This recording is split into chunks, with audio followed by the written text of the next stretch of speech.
Well, after a dozen incidents this summer alone, Las Vegas-based Allegiant Airline has passengers wondering if the low-cost airline is actually safe to fly. Contact 13 Chief Investigator Darcy Spears exposed concerns about Allegiant's fleet last week. She's here now with more on the latest emergency landing of a Las Vegas flight. Darcy. Diverting to other airports. You may remember in July, an Allegiant airplane had to make an emergency landing in Fargo, North Dakota because it was low on fuel.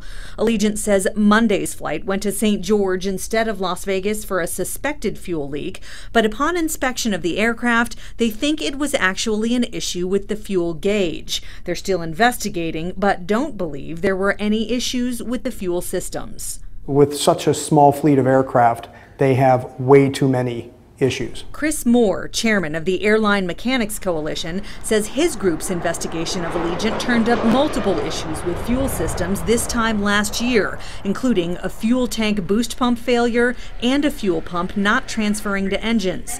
Moore says it's because the low-fare airline doesn't spend enough money on maintenance. There are limits in aviation, but if you live at the edge of those limits all the time, you're really pushing your luck. As with all the recent Allegiant events, the FAA is investigating Monday's diverted flight to determine the root cause and identify any negative safety trends. Allegiant says the St. George landing occurred out of an abundance of caution.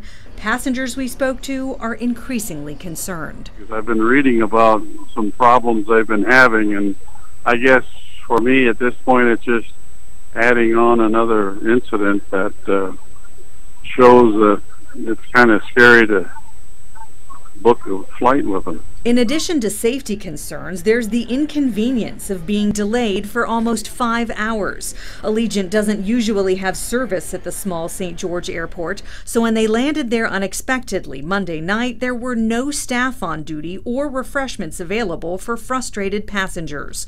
Allegiant also says they looked into busing passengers the 120 miles from St. George to Las Vegas, but determined it would take longer to get buses and drivers than to get a new aircraft. I wonder if anybody's paying attention to the amount of money that goes out every time they have a delay or a cancellation. Allegiant gave the Bismarck passengers $100 vouchers for future travel. We asked how much they've doled out to disgruntled passengers in recent months, but they refused to release that information. Coming up today at 6, I've uncovered new information about a previous Allegiant incident. Some call it miscommunication and others call it outright misleading. Join me for that in about an hour. For now, in the studio, Darcy Spears, Channel 13 Action News.